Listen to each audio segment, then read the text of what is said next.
Buenas noches, Natalie. Buenas noches, queridos hermanos. Vamos a empezar este jueves. Vamos a ponernos en presencia del Señor. Vamos a hacer una oración, como siempre.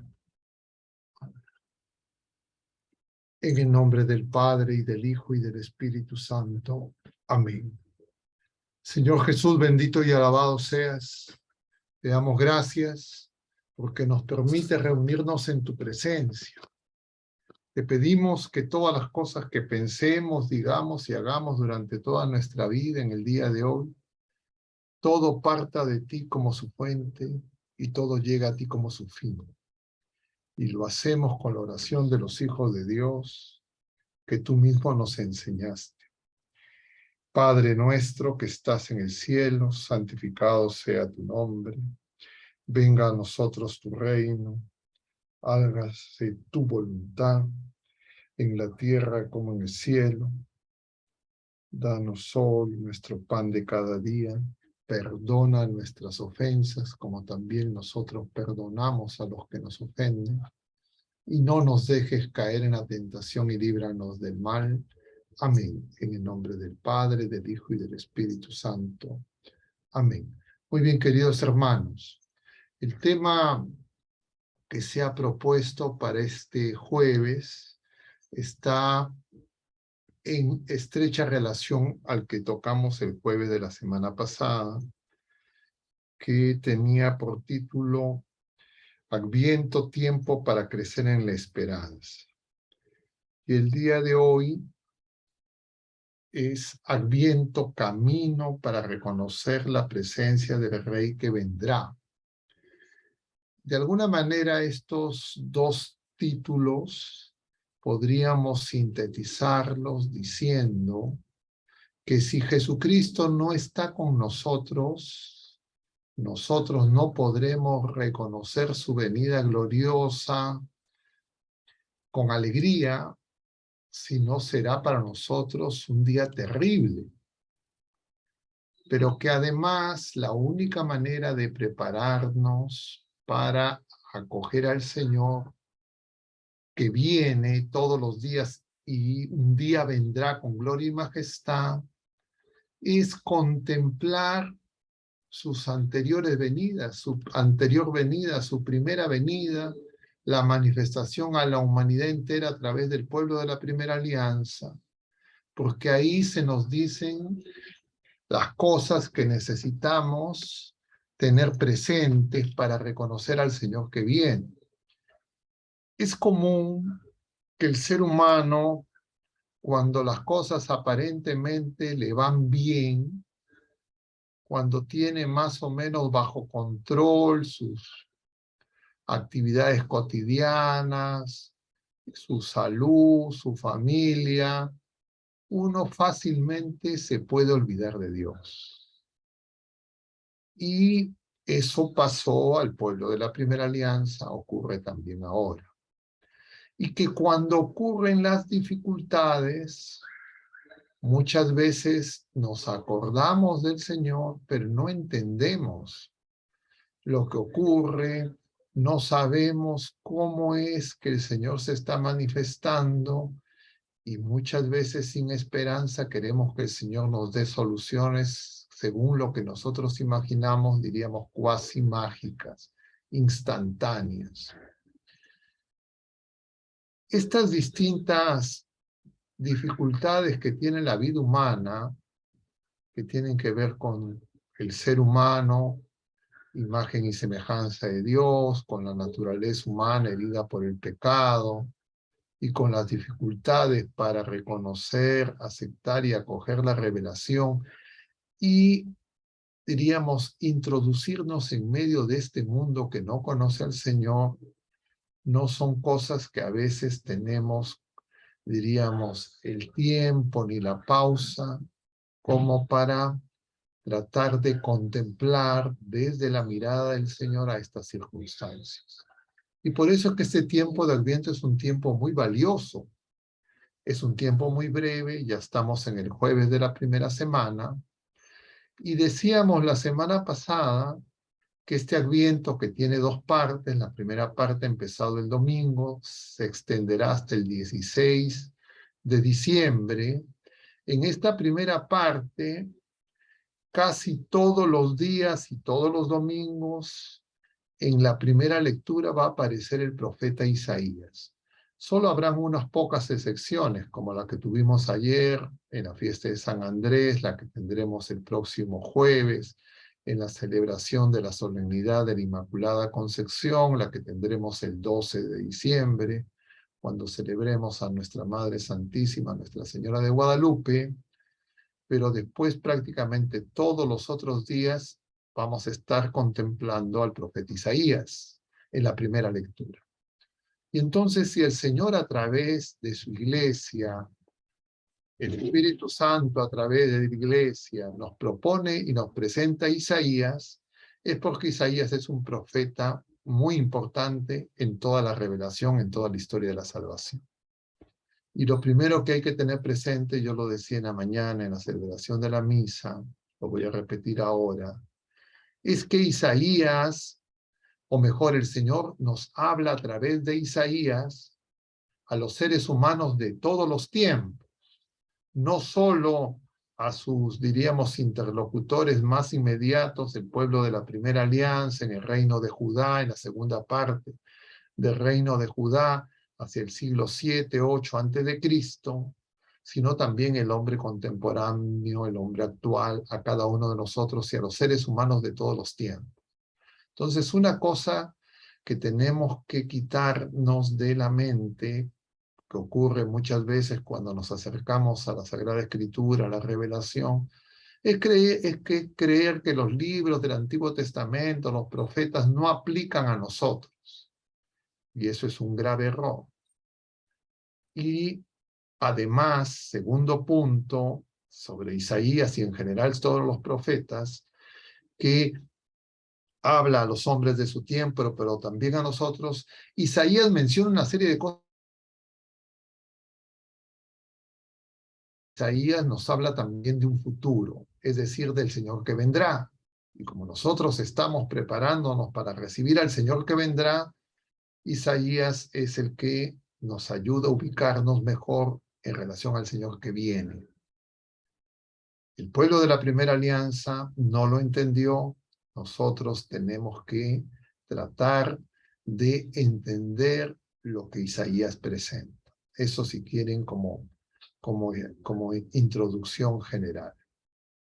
Lo segundo es que todos los días de Adviento siempre se nos educa en esperanza, y para que yo confíe y espere en el Señor, lo que se nos va a presentar es cómo el Señor es fiel, cómo el Señor nunca falla, cómo el Señor siempre está ahí presente, cercano a nosotros, nunca nos va a abandonar, menos cuando tengamos dificultades, menos cuando tengamos problemas, menos cuando lo necesitemos más. Y entonces, justamente, el tiempo de Adviento es para que descubramos o nos afiancemos en esa verdad, pero que apliquemos y encontremos cada persona, cada familia, cada pueblo, cada país, cada generación, algunas cosas que nos ayuden para justamente nosotros reconocer la obra del Señor en cada uno de nosotros y en todas las criaturas humanas. Esos dos elementos en general.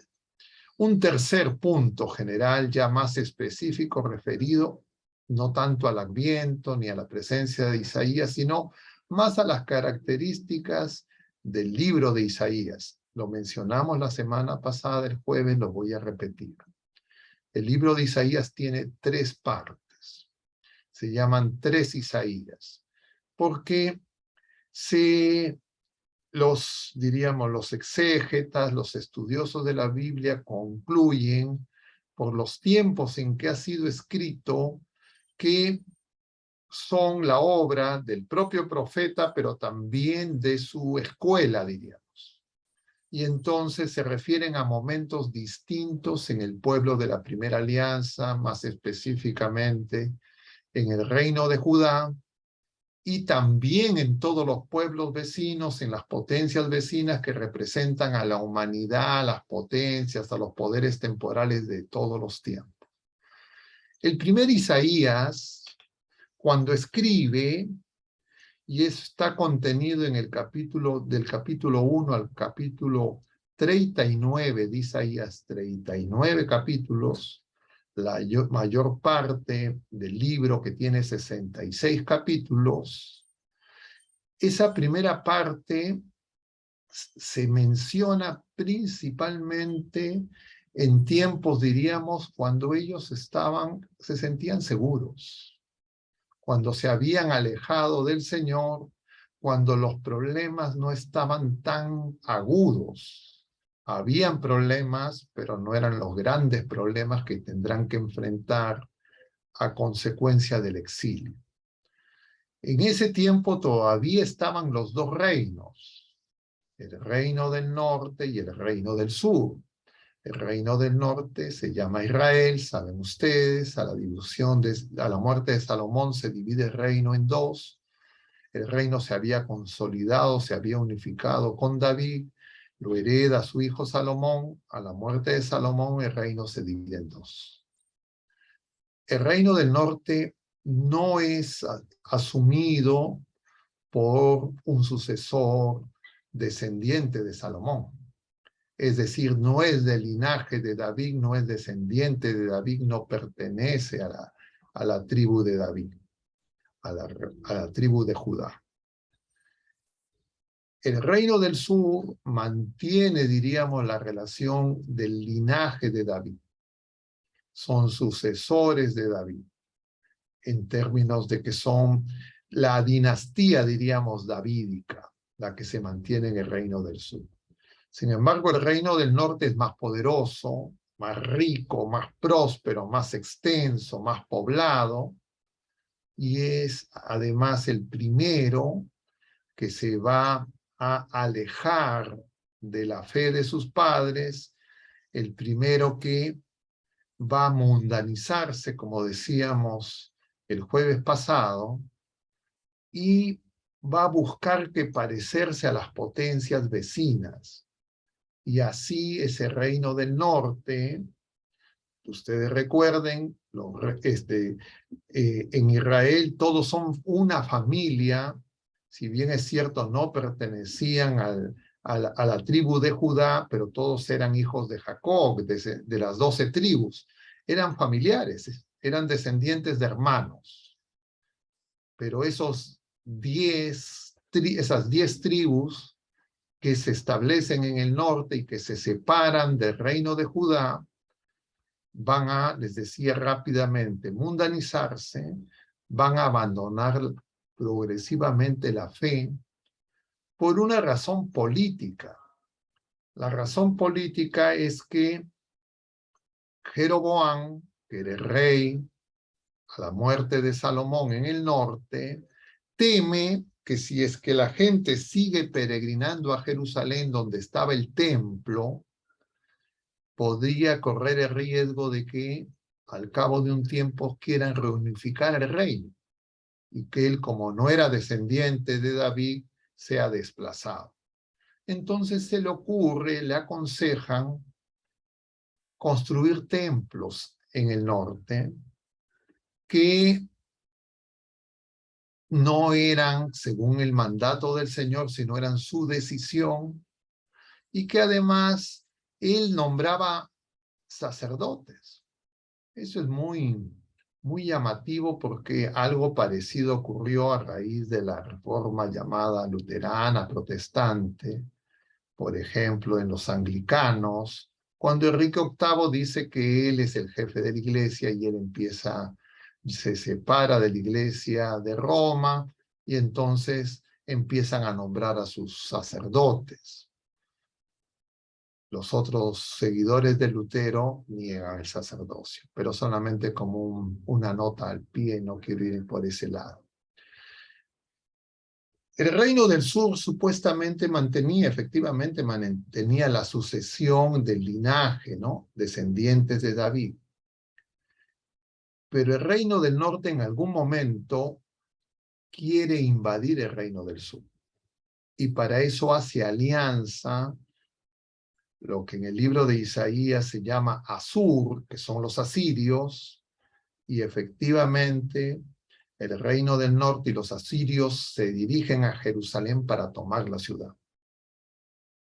El Señor los va a proteger, va a impedir que sean sometidos a esa alianza y va a anunciar que va a desaparecer el reino del norte y que también va a desaparecer el poder de Asiria. Y ocurre justamente eso, porque si bien es cierto los asirios que eran más poderosos militarmente que el reino del norte, el reino de Samaria, que tenía como capital Samaria, que se llamaba Israel, no logran, diríamos, vencer. Sin embargo, salvados de una manera milagrosa, sorprendente, eso está en el segundo libro de los Reyes, lo vemos en el tiempo ordinario, no me quiero detener en los detalles, pero lo concreto es que los asirios dicen más o menos esto, su razonamiento es: no hemos podido tomar el reino de Judá, pero ven las fragilidades y las debilidades militares que tiene el reino del norte, y dice: nos tomamos el reino del norte. Y entonces los llevan al exilio a Nínive y desaparece. La paradoja es que el reino del sur, el reino de Judá, que había recibido el oráculo del Señor de que no iban a tener ninguna de esas, que iban a vencer, sin embargo no le creen a los profetas y buscan alianza con los caldeos. Y entonces, al ver que se han retirado los asirios, hacen una celebración.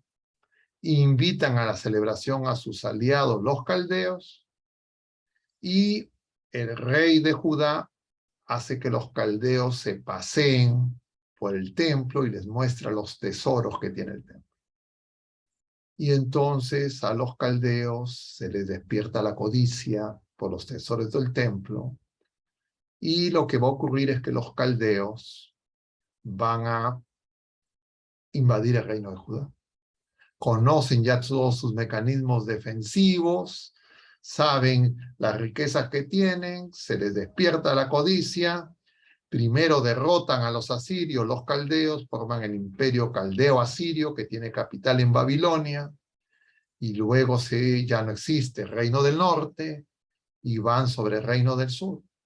Invaden Jerusalén, toman la ciudad, destruyen el templo, se apoderan de todos los tesoros del templo, asesinan a los gobernantes, los llevan de esclavos a los sacerdotes, y una, diríamos, destrucción generalizada. Todo eso lo anuncia Isaías antes de que ocurra. Cuando todas estas cosas que les he dicho brevemente en resumen, todavía no se habían producido. Esto ocurre más o menos en el lapso de 3 siglos. Y entonces ellos se olvidan, no le hacen caso, y entonces lo que ocurre es que el profeta es rechazado. ¿Qué nos muestra esta primera parte del primer Isaías, que a su vez tiene varias partes, dicha sea de paso, pero no vamos a entrar en esos detalles, diríamos subdivisiones interiores, internas en el libro, que en general todo el libro hace una combinación de describir los hechos, diríamos, históricos que vive el pueblo de la Primera Alianza, y simultáneamente una serie de oráculos de consolación y de esperanza, de anunciar lo nuevo, advertir qué va a ocurrir si no se convierten, y simultáneamente anunciar lo nuevo. Eso ocurre a lo largo de todo el libro.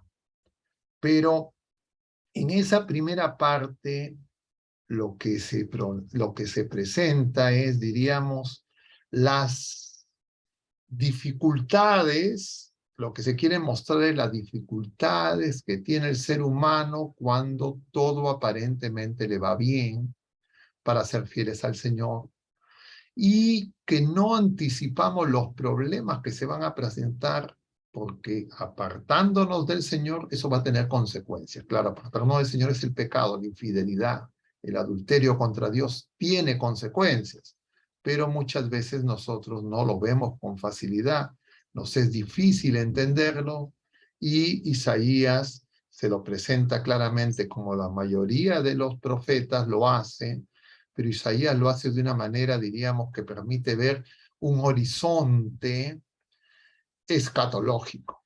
Y entonces Isaías empieza a anunciar al Mesías. Y lo primero que ocurre en Isaías, en la primera parte, en estos primeros 39 capítulos, aparece en el capítulo 6,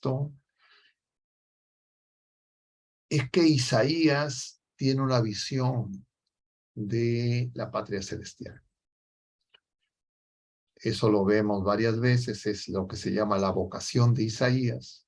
Isaías ve el templo lleno por las orlas del manto de Dios sentado en su trono, con los querubines que dicen santo, santo, y entonces Isaías contempla esa visión celestial y dice, pobre de mí, hombre de labios impuros, proveniente de un pueblo de labios impuros, ¿qué va a ser de mí que he tenido esa visión? Porque ellos tenían claro que quien veía a Dios tenía que morir. Es decir, a Dios no lo podemos ver en plenitud, no tenemos visión en la vida presente. Eso ya lo sabían el pueblo de la primera alianza. Se acerca uno de esos querubines y con un carbón ardiente, con un ascua, toca los labios de Isaías y purifica sus labios. Es decir, el Señor ya con Isaías está anunciando una purificación. Es decir, no van a morir por todas las cosas que les va a ocurrir, en el sentido de que no van a desaparecer como pueblo, no va a abolirse la alianza, el Señor se va a mantener fiel, pero tienen que convertirse. Y entonces Isaías empieza sus oráculos y no le hacen caso. Isaías usa para esos oráculos una figura que es muy importante porque también el Señor la usa.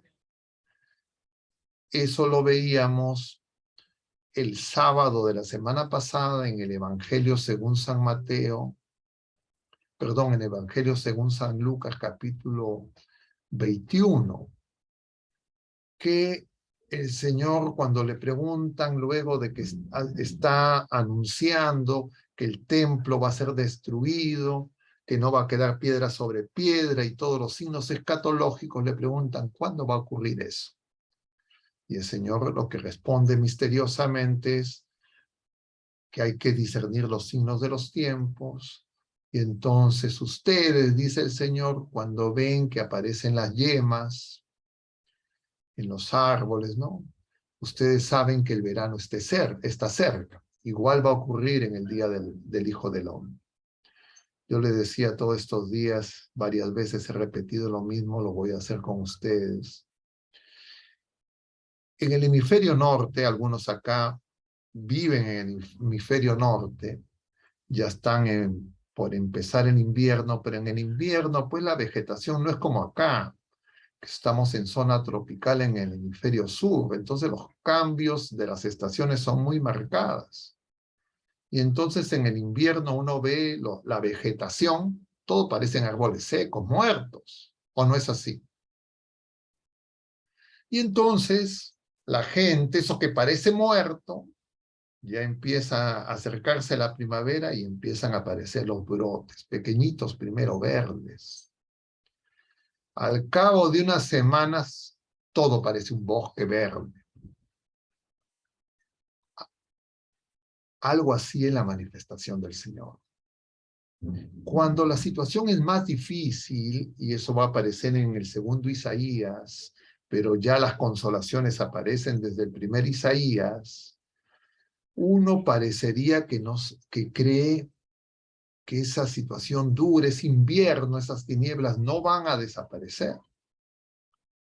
Pero el Señor no quiere la muerte del pecador, quiere que se convierta y viva. Y el tiempo de Adviento es para que nos demos cuenta de eso. Que vigilemos dos cosas, especialmente cuando creemos que las cosas nos van bien y nos hemos alejado de Dios. Ese es un grupo de personas, momentos en la historia de las personas en las que hay que vigilar. Generalmente en esa época no se vigila. Entonces los que están despiertos, alertas, tienen que ayudar a esos otros que no vigilan. Y lo otro, cuando las cosas ya se ponen, diríamos, inviernos, noche cerrada, todo oscuro. Y en esos momentos hay que vigilar más. Y hay que vigilar dos cosas. Vigilar las consecuencias de alejarnos del Señor, en una palabra diríamos, del pecado, de la mundanización, de buscar, entre comillas, las cosas del mundo solamente y olvidarnos del Señor, pero vigilar también cómo están los brotes. ¿Cuáles son los signos de la presencia del Señor entre nosotros? ¿Qué me dificulta reconocer la presencia del Señor entre nosotros? Varias cosas, pero principalmente la arrogancia, la soberbia, el orgullo, la autosuficiencia, la vanidad. En general, los 7 pecados capitales, pero que sabemos todos son distintas formas en que se esconde, se disfraza la soberbia. Eso me impide reconocer la presencia del Señor. No veo el brote, lo desprecio. Y nosotros los bautizados, los miembros de la iglesia, somos brotes, todos nosotros. En la circunstancia en que estemos en nuestra vida personal, familiar, local, nacional, internacional, sea lo que sea, que puede estar afectando diríamos, nuestra fe, nuestra esperanza y nuestra caridad, nosotros mismos somos brotes. En nosotros tenemos que aprender a reconocer los brotes en nuestra vida concreta, cotidiana. Pero cuando yo estoy lleno de arrogancia, de soberbia, de autosuficiencia, me voy a fijar más en las cosas del mundo que en las cosas de Dios. Las cosas de Dios me van a parecer aburridas, ya conocidas, y ahí hay un grave problema. Porque el maligno me va a engañar.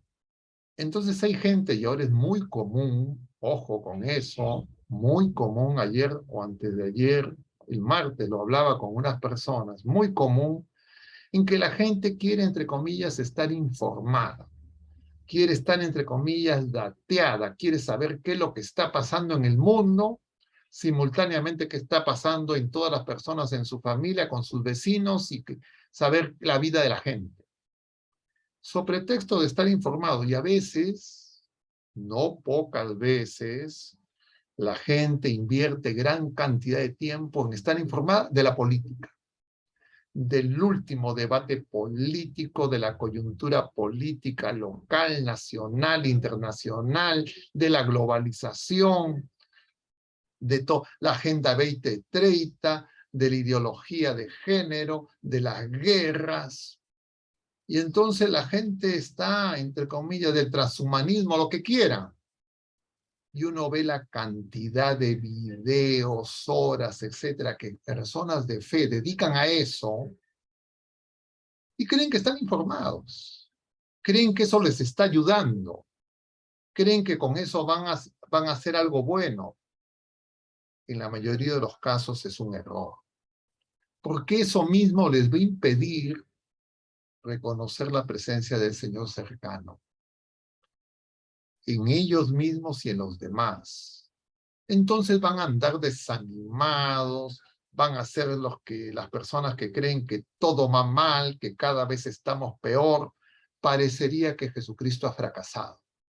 Según la mirada de ese tipo, parecería que Jesucristo no ha vencido, parecería que el Señor no reina, parecería que está reinando Satanás. Y eso no solo es una blasfemia, es una herejía, pero nos ciega. Y a la gente le encanta eso. Y lo hemos experimentado acá en estos jueves. Cuando hemos hablado varias veces de esos temas, a la gente se conectan por cientos. Creo que todos somos conscientes de eso. Y a la gente le gusta que les hablen de la globalización, de la ideología de género, de la revolución sexual, del aborto. Eso parecería que por alguna razón, no sé, que tiene que ver con el pecado, sentimos que, entre comillas, crecemos, que estamos informados, de repente nos da para hablar, comentar. Cuando se pasa al momento de qué hacer, y uno le dice a esas personas, hay que volver al Señor, hay que hacer oración, le parece poco.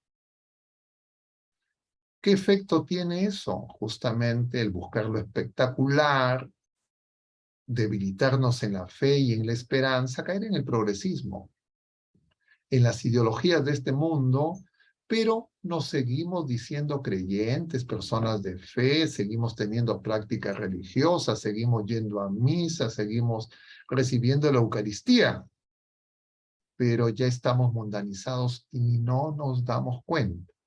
Entonces empezamos a ver los defectos y el problema en las otras personas, parecido a los fariseos, a los escribas, y eso es un engaño. Hay que decirlo con todas sus letras. Eso significa entonces que tengo que estar desinformado, escondo la cabeza como el avestruz, no veo lo que está pasando en el mundo, en mi país, en mi familia. No sé, hay que tener una idea. Pero yo no necesito tener un detalle así, diríamos, de sobrediagnóstico. Es como cuando un médico ya tiene el diagnóstico, pero dice, vamos a hacer otros exámenes más. Queremos hacer una resonancia, queremos hacer más pruebas, ya tienen el diagnóstico. El tratamiento no va a cambiar, pero quieren hacer más exámenes, más análisis. Algo parecido ocurre. Pero también se ve en lo más micro, en lo cotidiano. A la gente le encanta saber qué hace otra gente.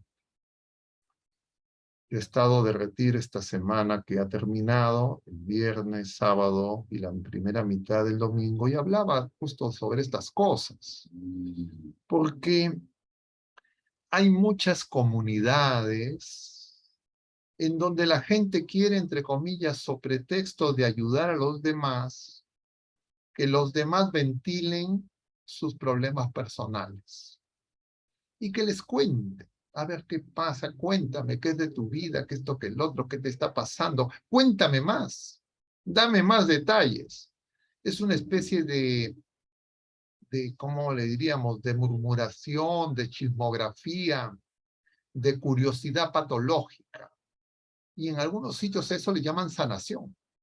Entonces la gente hace una catarsis donde botan todo lo que tienen en su mente, en su familia, en sus cosas, generalmente victimizándose en la mayoría de los casos, generalmente en la mayoría de los casos, aunque no exclusivamente buscando a un culpable o a una culpable de lo que todo está ocurriendo.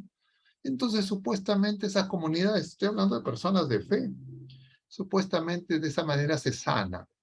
Porque la gente, claro, cuando hace su catarsis, bota todo lo que tiene, entonces siente que se ha relajado, ha descargado. Porque hay la idea mundana que si es que nosotros, entre comillas, nos guardamos, entre comillas, las cosas, nos dañan. Entonces no hay que guardarnos, sino hay que sacarlas afuera. Por eso que tienen tantos éxitos en el rating, los reality shows, todos esos programas de la farándula, donde la gente... A eso le encanta a la gente, las novelas, algo parecido. Claro que va a impedir que las personas puedan hacer silencio. Hay personas que ante cualquier dificultad que tengan, tienen casi la necesidad compulsiva e imperiosa de hablar con otra criatura humana. ¿A quién le cuenta? Y algunas personas no solo cuentan sus cosas, sino cuentan las cosas de otras personas. Y entonces quieren contar, a ver, ¿a quién le cuento? ¿A quién le digo? Y claro, entonces están en una exterioridad así desmedida, supuestamente terapéutica, incluso según algunas corrientes de psicologismo, pero que en realidad no van al único que puede resolver cualquier problema de cualquier tipo que tenga cualquier criatura humana en cualquier etapa de la historia.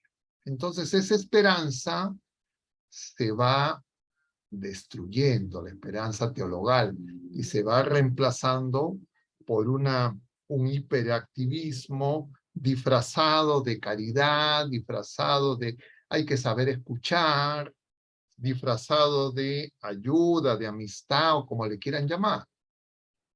Porque en la mayoría de los casos no los llevan a Jesucristo, no los llevan a la confesión sacramental, no los llevan a la Eucaristía, y a eso le llaman, entre comillas, sanación, con distintos nombres, disfrazado de distintas maneras, y eso se ha metido mucho en la iglesia, es muy común.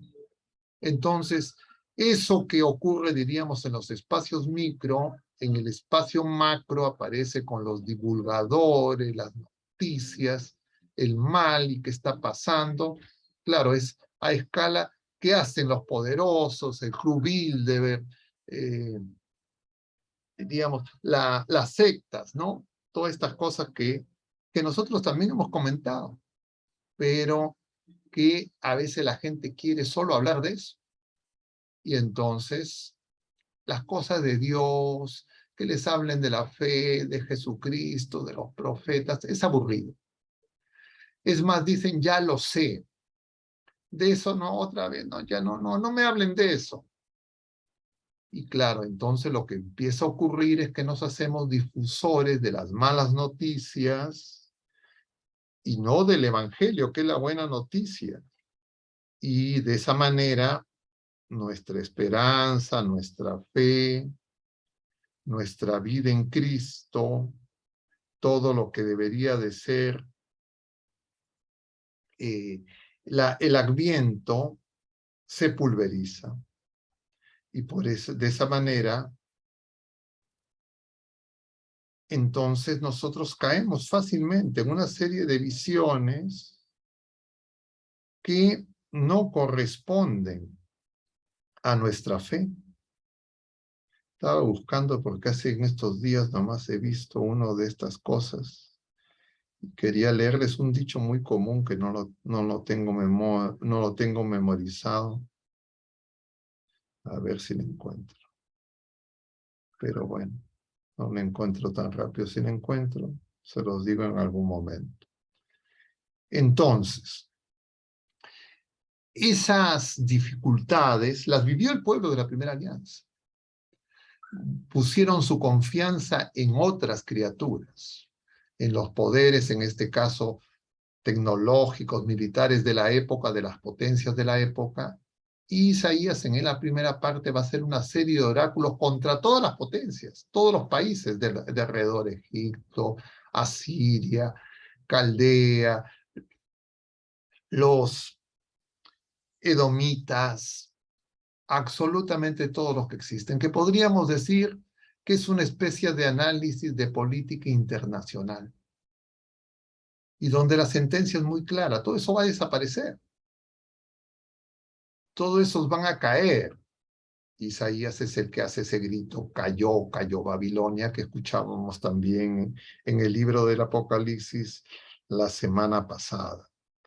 Y entonces en esa primera parte del libro de Isaías, se nos quiere mostrar que cómo obra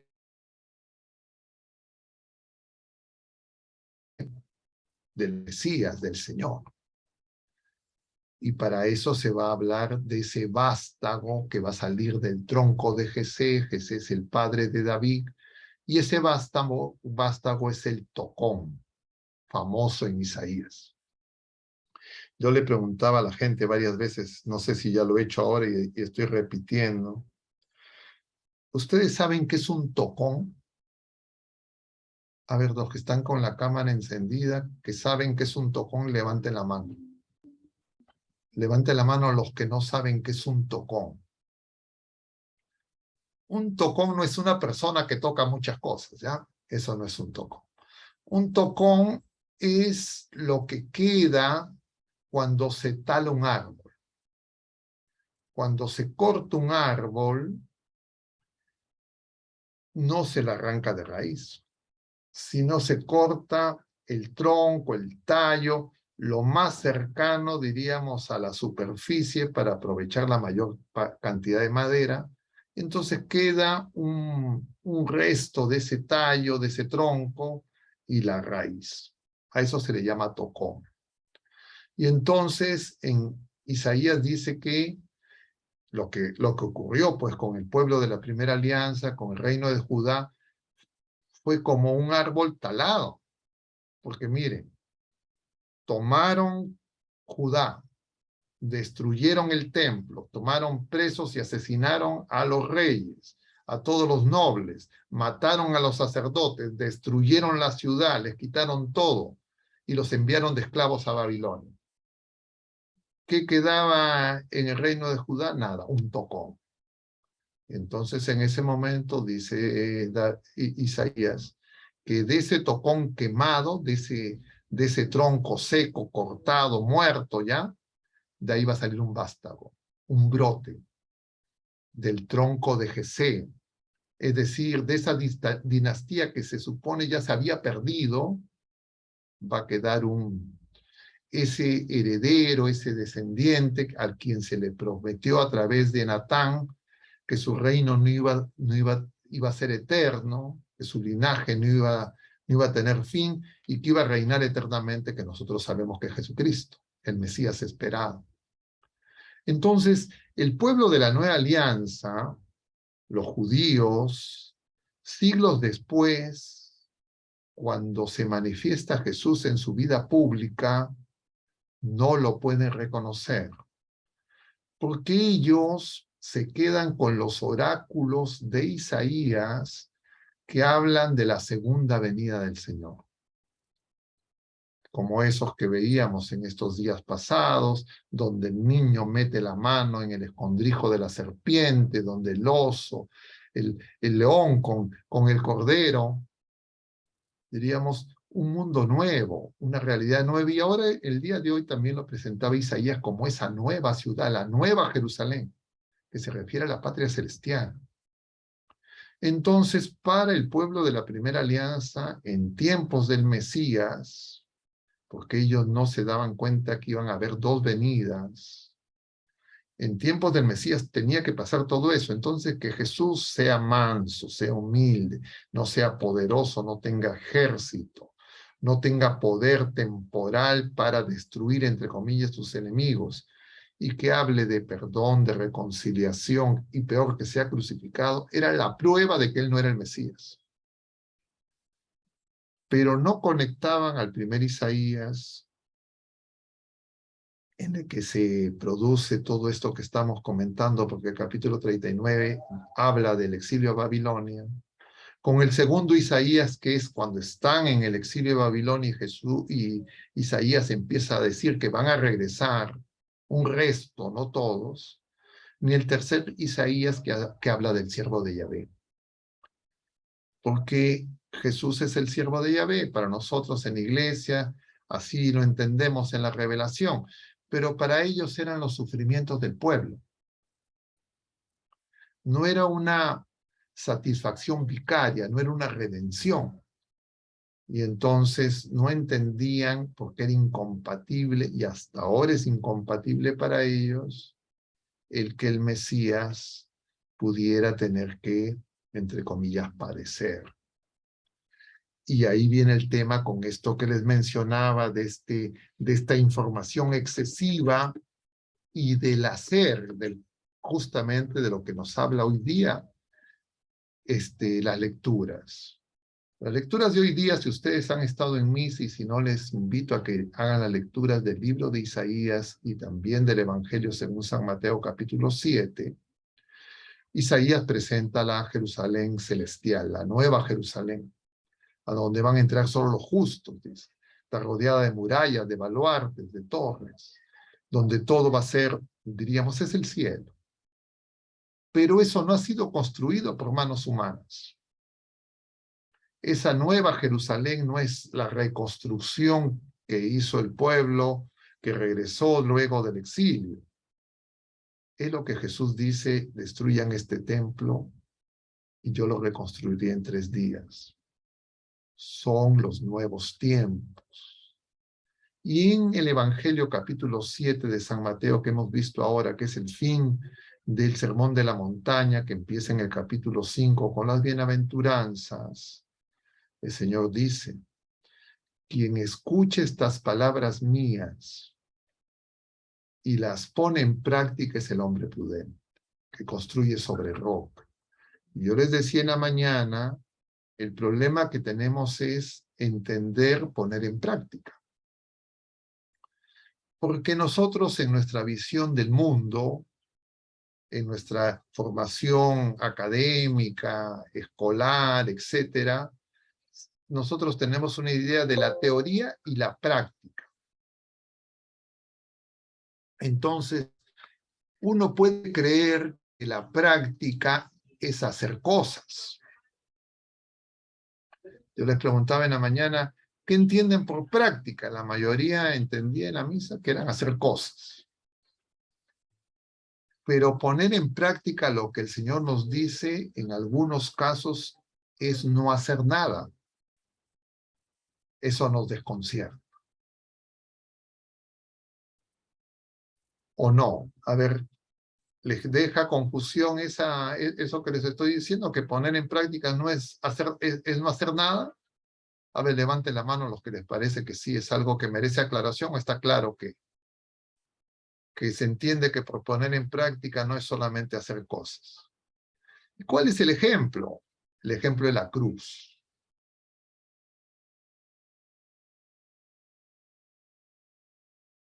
Ser. Poner en práctica es la cruz. Eso es lo que nos dice el Señor: quien quiere venir en pos de mí, que tome su cruz y me siga, es decir, que experimente parte de la pasión de Jesucristo. Nosotros creemos que poner en práctica es organizar militantes, milicia, nuevas cruzadas, etcétera, salir a las calles, marchas. Y por eso cuando a la gente se le dice es oración, a la gente dice, no, esto no. Yo tengo que, a ver, formemos un grupo, un partido político, organicémonos. Eso es lo que, eso en tiempo de Jesús también había gente que pensaba así. Eran los celotes, eran todas esas sectas que Jesús no avala. Entonces nosotros no somos tan diferentes. ¿Y por qué ellos creían que tenía que ser así? ¿Y por qué incluso Judas se decepciona de Jesús? Porque ellos tenían la idea del reino como un reino terreno, temporal. Y un reino de un rey, un Mesías manso y humilde, nos desconcierta. Un reino de un Mesías manso y humilde y crucificado nos escandaliza. Y entonces nosotros creemos que hay que hacerlo. Y hay que hacer implica para muchas personas, entre comillas, buscar al enemigo. Y el enemigo que van a encontrar son otras criaturas humanas. Y por esa razón la oración les parece insuficiente, porque en la práctica creen que Jesucristo no reina, como los que veían a Jesús en la cruz, que creían que no estaba reinando, se burlaban de él. Bájate, y bájanos. Si eres el Mesías, lo mismo le decimos nosotros sin darnos cuenta. Y por eso es que necesitamos este tiempo. Por eso es que necesitamos de purificación. Por eso que necesitamos ir a Isaías. Porque Isaías, de todos los profetas, es el que nos ayuda a entender mejor a Jesucristo. El libro de Isaías, les decía la semana pasada, lo vemos a lo largo del año, distintos fragmentos. En el tiempo de Adviento, sobre todo, del primer y segundo Isaías. Algunos también veremos en tiempo de Navidad, también los vemos también en el tiempo de Cuaresma y sobre todo en la Semana Santa vemos al tercer Isaías, los cánticos del cierre. Isaías es muy importante. Por eso se le llama también el protoevangelio, el protoevangelista, el proto-Nuevo Testamento. Y claro, hay muchas cosas que dice Isaías que todavía no se han cumplido, como la venida gloriosa del Señor, como esa Jerusalén celeste de la que nos habla el libro del Apocalipsis. Y entonces, si tuviéramos que resumir lo que estamos diciendo hasta el presente, diríamos, necesitamos dos tipos de vigilancia. Estar vigilantes acerca de la mundanización que fácilmente nos puede seducir, engañar y envolver conforme vamos avanzando en edad, en experiencia, en conocimientos, y entramos en el mundo. Entonces fácilmente, sin darnos cuenta, nos vamos mundanizando, nos vamos acomodando al mundo. Y de alguna forma vamos a creer que como nosotros, o como el mundo opera, o como nosotros imaginamos que hay que hacer las cosas, así tiene que actuar el Señor. Y cuando el Señor no actúa como nosotros imaginamos, cuando nuestro análisis no es como el Señor obra, muchas personas por esa razón pierden la fe. O adulteran su fe y se fabrican un Jesucristo a su manera. De otro lado, esa mundanización, por esa mirada hacia lo exterior, hacia lo que ocurre fuera y menos hacia lo que está pasando dentro, en personas que no crecemos en la vida interior, que no reconocemos el brote, nos volvemos en activistas o en personas que no podemos guardar silencio y no reconocemos los ruidos interiores y nos espanta el silencio exterior. Y eso impide la oración. Y entonces incluso las personas que dicen que hacen sus grupos de oración tienen esa dificultad. Y ahora son muy comunes. Pero adicionalmente, nosotros tenemos dificultad para reconocer esos brotes. Para reconocer no solo en nosotros las miserias, el pecado y en el pecado de los demás, sino para reconocer la presencia del Señor en medio de ese invierno, en medio de esa oscuridad. Porque el Señor está reinando, pero manso y humilde. Y claro, con esos elementos nos acercamos a los sacramentos, nos acercamos a la Eucaristía, y lo que queremos es que el Señor haga nuestra voluntad.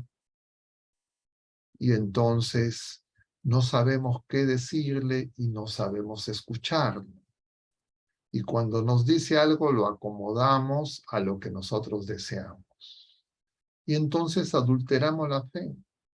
Hacemos unas exégesis que no corresponden a la tradición de la Iglesia, al magisterio de la Iglesia, y por eso es que el modernismo y las novedades, y que hay que cambiar, y que hay que escucharnos entre nosotros, es más importante que escuchar al Señor.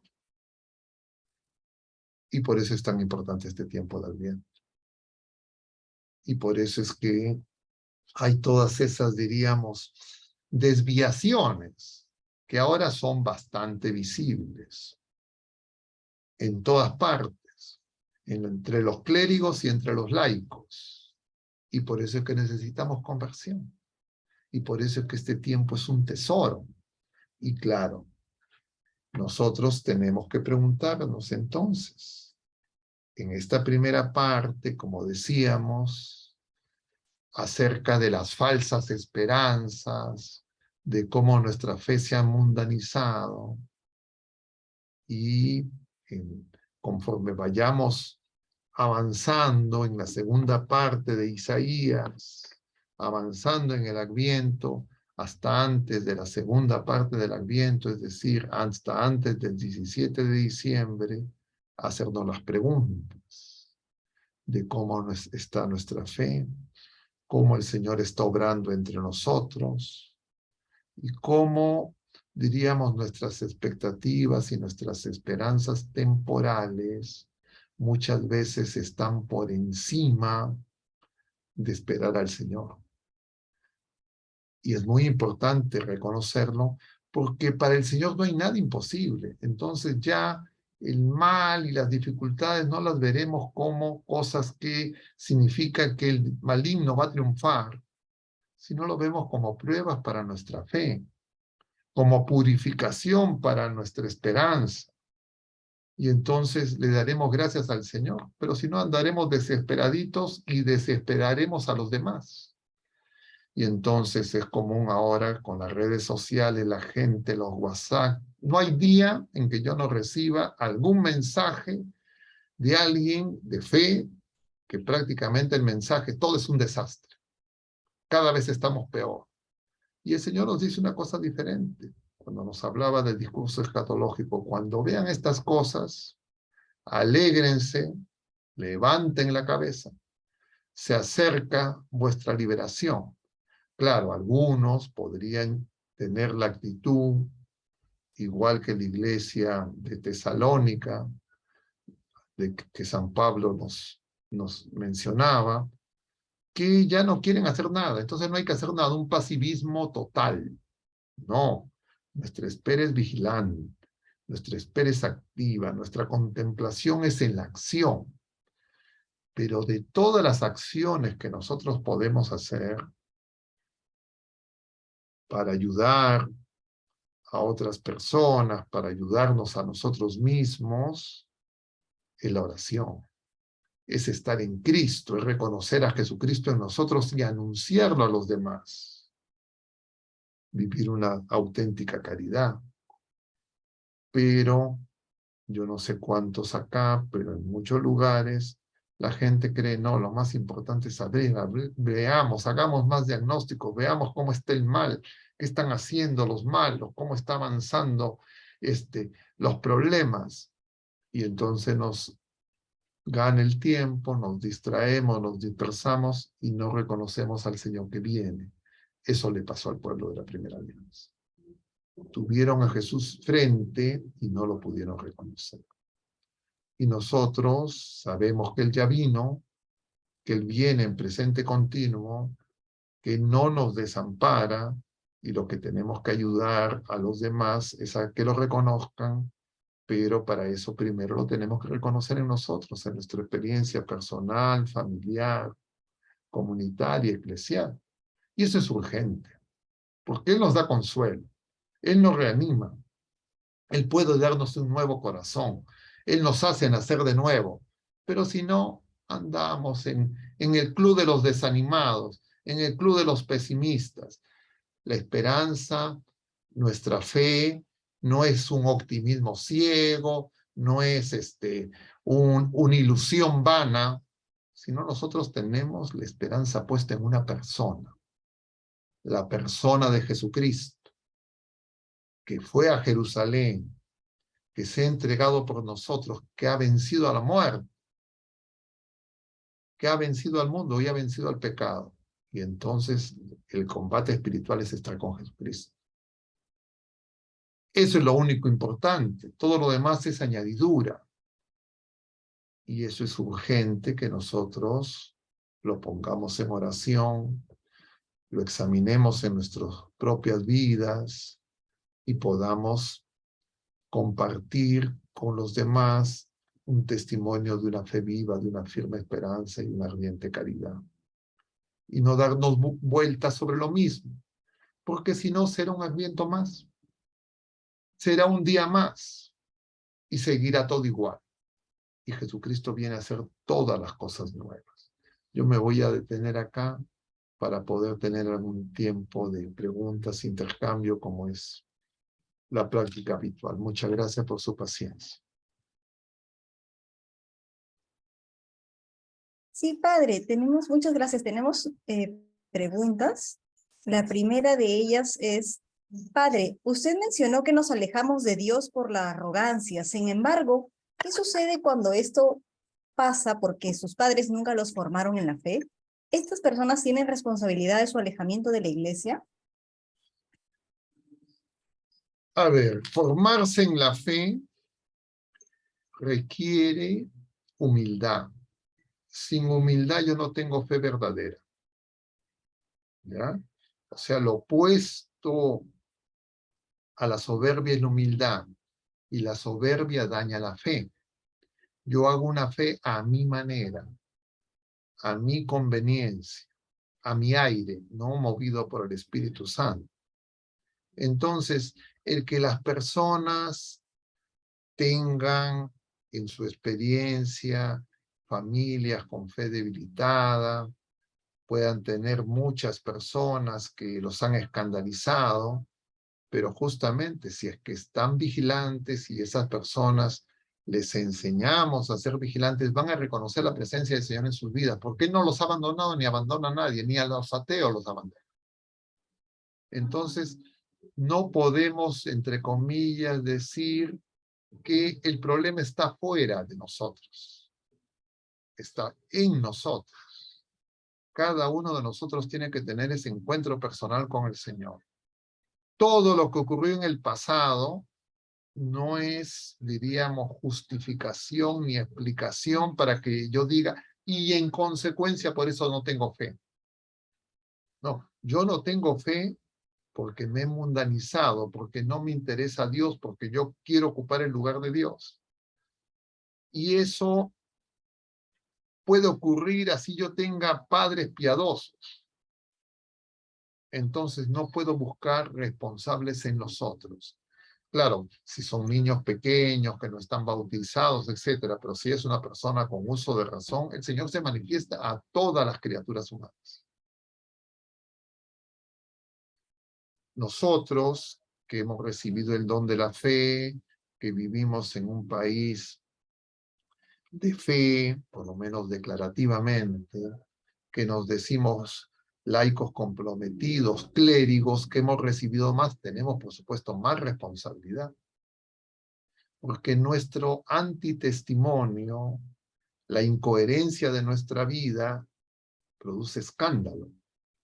Y entonces a veces los padres que se dicen de mucha fe, ejemplares, etcétera, en realidad eso es pura presunción.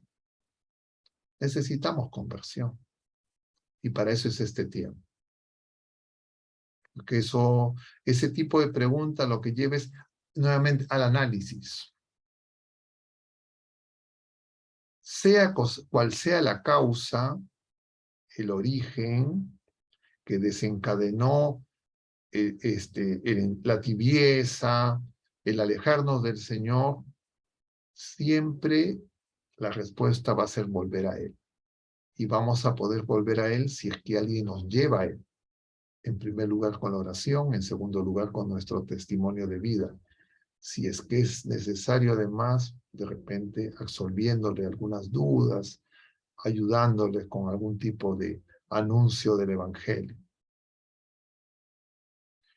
No estamos exonerados de las primeras dos acciones que son universalmente mandadas para todo bautizado. Es decir, testimonio de vida y vida coherente, anunciando el Evangelio.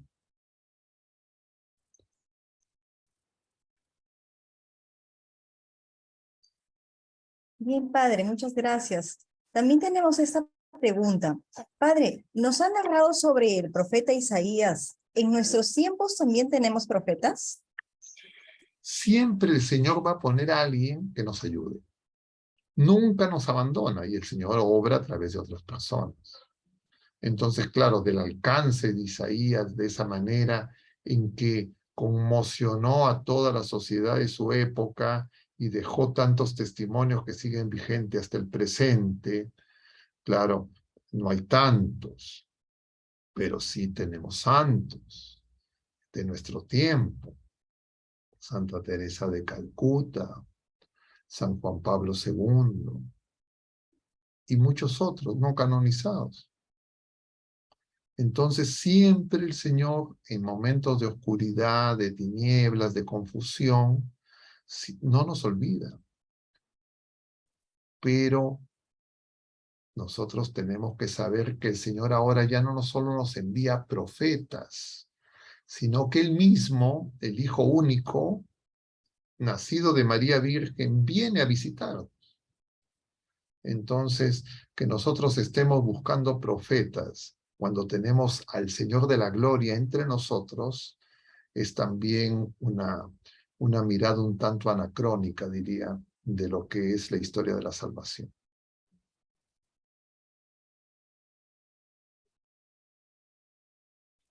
Gracias, Padre. Otra preguntita. ¿Cómo vencer el desánimo en momentos en que creemos que nuestra vida va bien y encaminada con el Señor?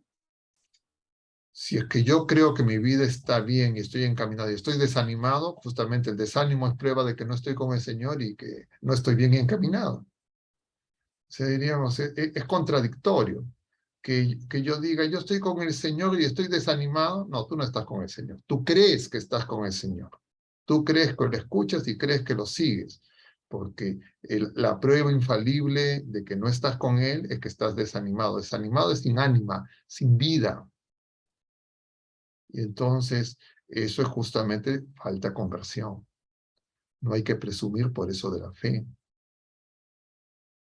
Puede ser que alguna circunstancia particular, específica, concreta, en su primer momento, la pérdida de un ser querido, una situación materialmente difícil, una enfermedad grave, una ruptura familiar, pueden producir un efecto emocional, afectivo, sentimental, la experiencia del dolor. Pero inclusive en esos casos, si nosotros vamos al Señor, no es incompatible experimentar el dolor y el sufrimiento y tener el ánimo de la victoria. Esa es la cruz de Cristo, justamente. Entonces, tenemos que darnos cuenta que el problema de nuestro tiempo es que nuestra fe está dañada. En consecuencia, no podemos responder al Señor como el Señor espera, como nosotros necesitamos. Y entonces lo que tenemos que es volver al Señor en este tiempo de Adviento, pedir la gracia de la conversión. Yo les decía ya en más de una ocasión, a veces la gente se arrepiente, pero no se convierte. ¿Por qué un arrepentimiento no lleva a la conversión? Porque el arrepentimiento a veces es meramente horizontal. Es común que la gente diga, uy, me arrepiento porque dije, hice algo, alguna criatura humana, que obviamente es algo que si es daño, si es no responder con amor, con caridad, etcétera, con los distintos pecados del 4º al 10º mandamiento, claro, son pecados graves. Pero el problema siempre está entre los 3 primeros, hasta que yo no reconozca que mi problema es con Dios, que mi relación con Dios es la que he deteriorado porque estoy ocupando el lugar de Dios sin darme cuenta, entonces yo no puedo tener conversión. Puedo tener, entre comillas, reconciliación con criaturas humanas, me amisto, etcétera, como es común, ¿no? Yo les digo muchas veces a las personas en los retiros de confirmación, es impresionante cómo cuando se les habla a los jóvenes que se están preparando para recibir el sacramento de la confirmación, se les habla del 4º mandamiento y en relación con sus padres, se genera un llanto generalizado. Es común también en los retiros matrimoniales, se les empieza a hablar de los esposos, de cómo se ofenden entre ellos, llantos generalizados. Pero hasta que ese llanto nos pase, ese dolor no pase, de darse cuenta que todo eso se origina en una ofensa a Dios y elegir a Satanás, yo puedo creer que es un problema meramente humano. Y entonces eso no me lleva a conversión. Y eso es muy común. Arrepentimiento sin conversión. Y eso es muy común en la confesión sacramental. La gente no cree que su problema es con su esposo, con su esposa, los hijos con los padres con los hijos, con los compañeros de trabajo, con los vecinos, con los hermanos, pero no ven que tiene su origen, todas esas dificultades en que yo he roto con el Señor y que he elegido a Satanás. Hasta que yo no me dé cuenta de eso, no se genera un dolor de corazón que me lleva a la conversión. Lo que tengo es un dolor afectivo, emocional, que no rasga mi corazón, sino, bueno, es una búsqueda de mejorar mis relaciones humanas. Eso no me va a llevar a la conversión, a una conversión espiritual. A lo más me va a llevar a propósitos humanos, a ser más educado, como dice la gente, quiero ser más tolerante, controlar mi carácter, dice la gente, ¿no? Pero no hay conciencia de pecado, y pecado es, me he enemistado, me he hecho enemigo, he traicionado a mi Señor.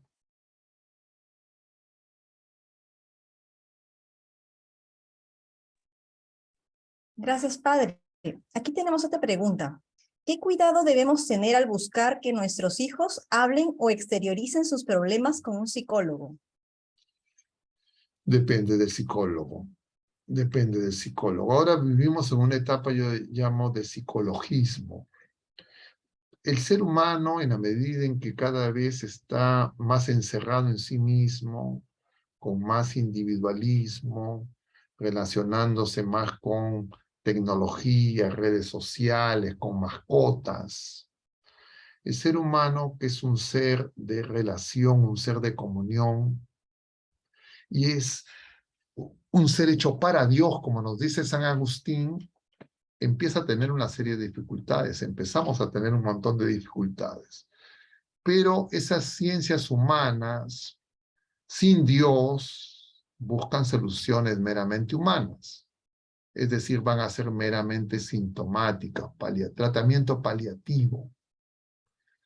Y muchas veces no van a resolver, sino van a agravar los problemas de relación con Dios.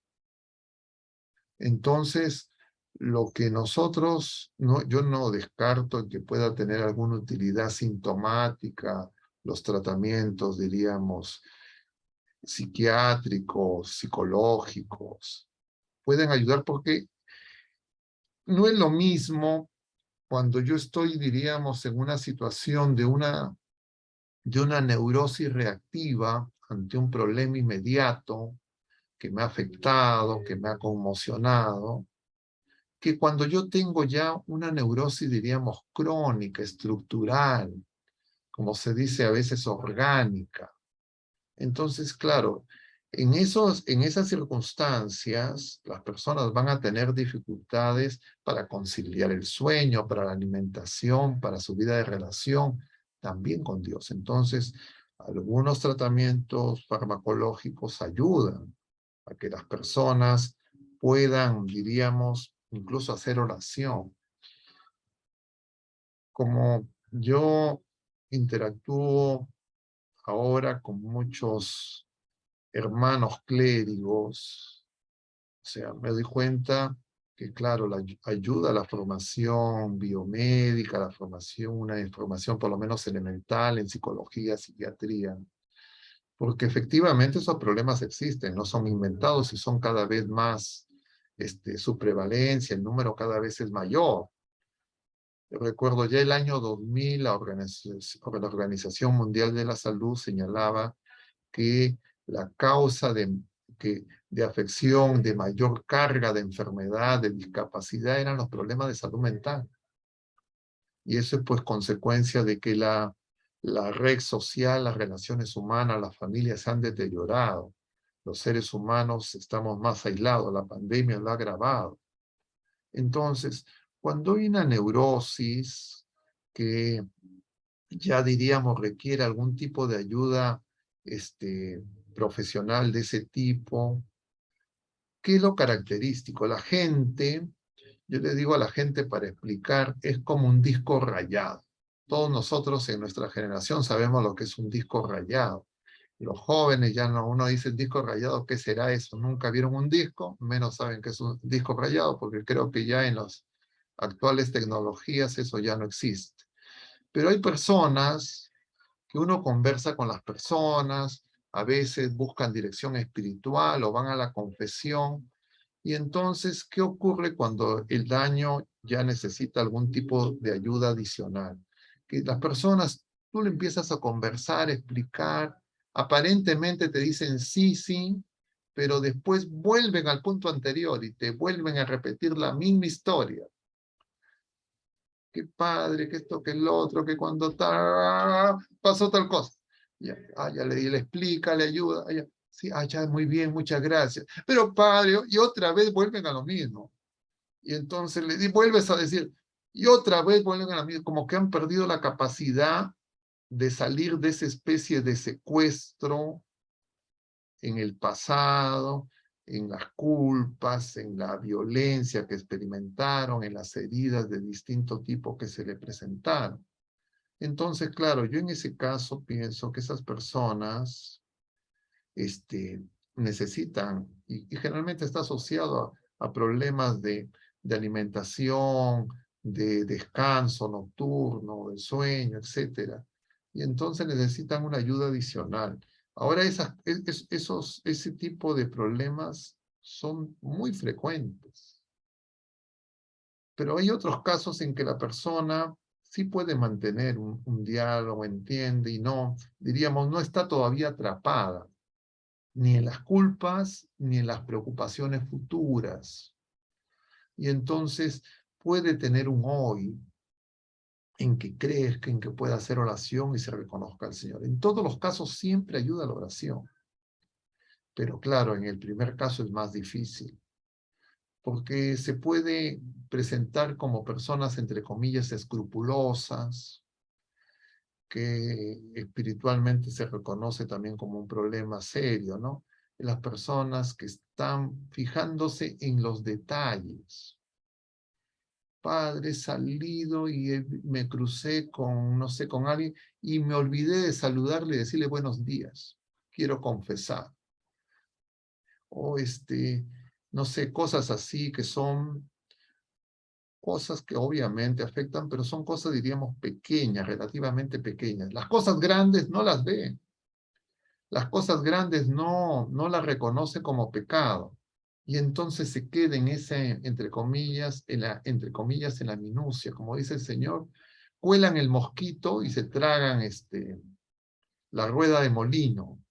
Entonces, claro, se producen problemas en toda la persona humana, en su capacidad cognitiva, en su mundo de relación afectivo, emocional, pero siempre a la raíz es espiritual. El Señor cura todo. Esa es la buena noticia. Para Él no es nada imposible. Y entonces lo que hay que saber es ayudar a las personas. No siempre la ayuda, entre comillas, es que hagan catarsis, que voten, etcétera. Puede ayudar como sintomático, pero si no lo llevamos al Señor, si no van a una verdadera conversión, si se quedan simplemente viendo los problemas en otras criaturas humanas, entonces no van a salir de ese foso. Y claro, van a un psicólogo, van a un psiquiatra y se va a quedar en ese plano meramente humano. Le puede dar sintomáticos, le puede dar ansiolíticos, etcétera, les puede ayudar en algo, sintomáticamente, pero no van a crecer. Espiritualmente no van a crecer como personas. No van a encontrar la grandeza del amor de Dios, que es lo que nos sana, que es lo que nos cura, que es lo que nos hace de nuevo, que es lo que todos nosotros necesitamos, no una sola vez, todos los días, porque si no, entonces pues ando desanimado. Eso no significa ser eufórico, extrovertido, estar todo el día jajaja con risotadas, porque a veces la gente cree que, y eso es un disfraz, más una máscara, una apariencia. La alegría de saber que somos redimidos y amados por Dios, eso es lo que nos levanta. Y eso es lo que viene a hacer el Señor. Nadie lo puede reemplazar en eso. Y todos lo necesitamos, sin excepción.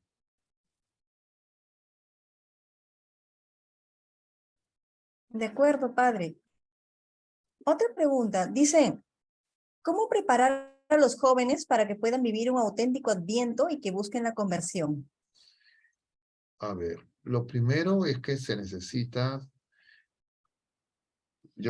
supongo que esta no es una pregunta para de catequistas, ¿no? Sino lo que puede hacer la familia, la iglesia como un todo, no es una capacitación. Lo que se necesita es nosotros ser testigos del Evangelio. Nosotros amar como el Señor nos ama.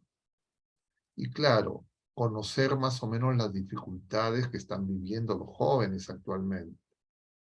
Y el problema de los jóvenes es que están viviendo en una superficialidad muy grande, porque no tienen profundidad, no tienen la experiencia del silencio, del recogimiento y de la oración, prácticamente es inexistente.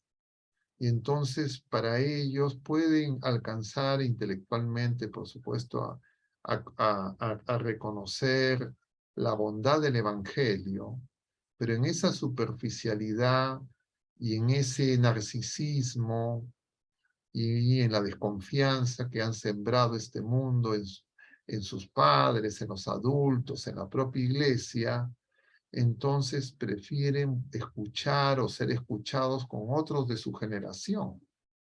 Y entonces eso hace que sea difícil, y por eso los padres tienen que saber, los adultos tenemos que saber lo que está pasando en los jóvenes.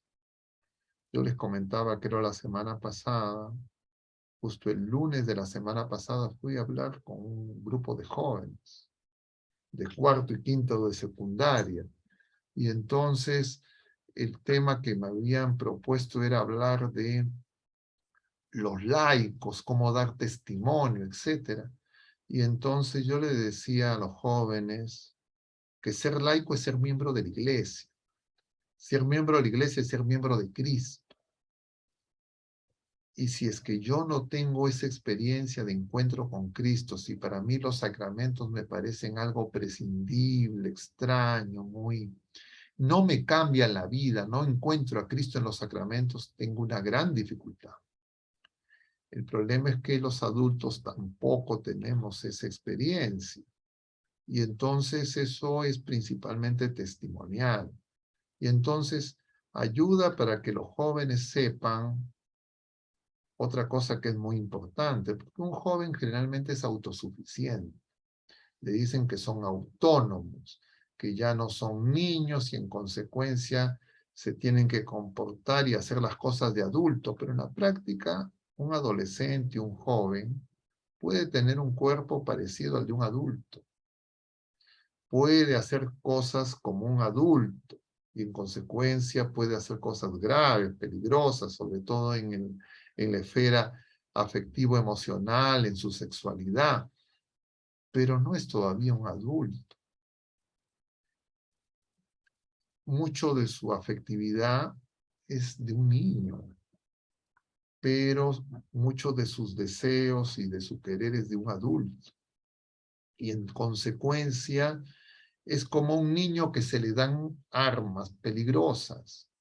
Necesita mucho más acompañamiento, pero este mundo se encarga de que los jóvenes, con quienes menos conversan es con sus padres y con los adultos, con quienes dialogan y con quienes, en quienes buscan ayuda, ni siquiera en sus profesores, en otros jóvenes que tienen las mismas dificultades que ellos. Y claro, encuentran solidaridad, encuentran algún tipo de, entre comillas, escucha, pero muchas veces tienen las mismas confusiones. Y entonces, claro, yo cuando estoy enfermo, por supuesto, necesito que alguien me escuche, etcétera, pero yo necesito sobre todo alguien que me ayude, que me cure. Entonces, para eso hay que llevarlos a Jesucristo. Y el problema es que Jesucristo es el último recurso. Cuando todo está perdido, cuando debería ser el primero, porque esperamos a cualquier otro menos a Jesucristo. Claro, esto da para un tema amplio, ¿no? Y yo estoy mencionando algunas cosas. En este retiro que tuve este fin de semana, En la casa de retiro en simultáneo había un grupo de jóvenes. Entonces estaban un grupo de esposos con los que yo estaba haciendo el retiro y había un grupo de jóvenes que estaban con sus catequistas. No había ningún clérigo, no había ningún adulto ahí entre esas personas. Y entonces yo me enteré de estos jóvenes porque como no habían ido con ningún clérigo, no le celebraban la Eucaristía. Y entonces el sábado que celebramos la primera Eucaristía, estuvieron ahí presentes los jóvenes, con sus catequistas. Y claro, yo en medio de la homilía, que fue el tiempo que tuve para dirigirme a ellos, les preguntaba si es que ellos, cómo se sentirían si sus padres también participaban del retiro.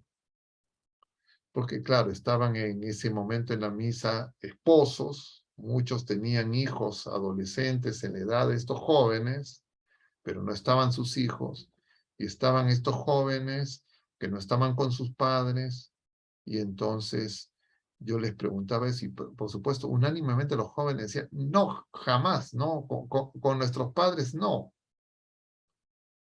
Y es que hasta cierto punto es un proceso psicológico que el joven, la joven, al querer afirmarse como persona, tome cierta distancia de los padres, de los adultos, pero eso no implica que sea una ruptura y una negación, pero en la práctica lo viven así.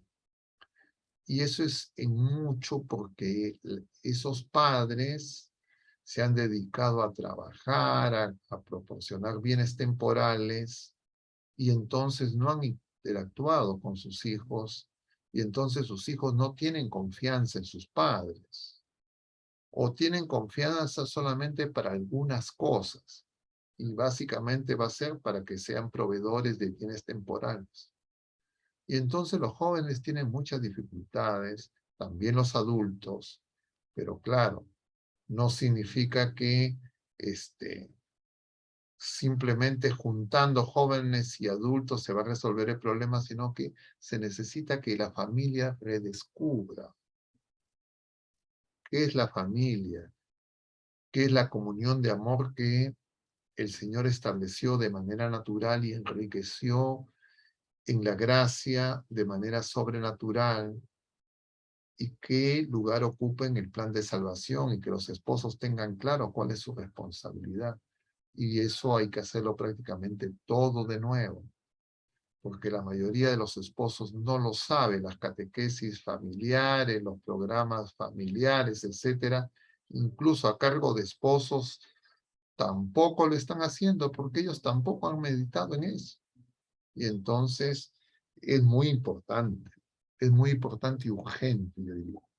El proceso de secularización o de mundanización, como le queramos llamar, es muy acelerado, y la mayoría de los padres no saben cómo enfrentar. Tal vez en las próximas sesiones toquemos algo sobre esto con más amplitud. Gracias, padre. Una última pregunta, justo en complemento de la que acaba de tocar. Dice, padre, retomando el evangelio de hoy, ¿cómo podríamos cambiar los cimientos de un hogar construido en arena por uno construido sobre roca? En Jesucristo, que la roca es Jesucristo. La arena es sin Jesucristo, con un Jesucristo a mi manera. La roca es Jesucristo. Entonces, lo que se necesita es saber que Jesucristo es sólido. Él es fundamento de todo lo existente. En Él vivimos, nos movemos y existimos. Sin Él en realidad no tenemos vida, nomás podemos tener una vida natural, una vida vegetativa, pero no vamos a encontrar la alegría del Evangelio. Entonces, construir sobre roca es construir en Jesucristo. Y lo que necesitamos, y el Señor siempre está dispuesto a que empecemos de nuevo, en una buena confesión sacramental, en un buen examen de conciencia, reconocer que nos hemos alejado de Él, que no tenemos nuestra confianza puesta en Él, que por lo menos solo algunas cosas, pero no todo en nuestra vida se apoya en Él y empecemos de nuevo, especialmente si es que las personas son padres de familia, tienen responsabilidad por personas más jóvenes, por niños. Es un tiempo de conversión, todos los días. Este es un tiempo de gracia.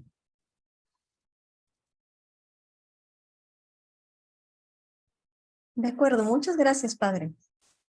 Bueno, vamos a terminar entonces con una oración. Dios te salve María, llena eres de gracia, el Señor es contigo, bendita eres entre todas las mujeres, y bendito es el fruto de tu vientre Jesús.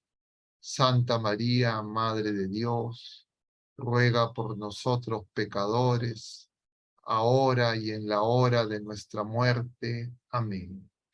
El Señor esté con ustedes, y la bendición de Dios Todopoderoso, Padre, Hijo y Espíritu Santo, descienda sobre todos ustedes y permanezca para siempre. Mucho ánimo, queridos hermanos, muchas gracias por su paciencia.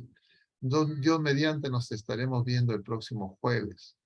Estaremos celebrando la solemnidad de la Inmaculada Concepción de la Santísima Virgen María, Madre nuestra.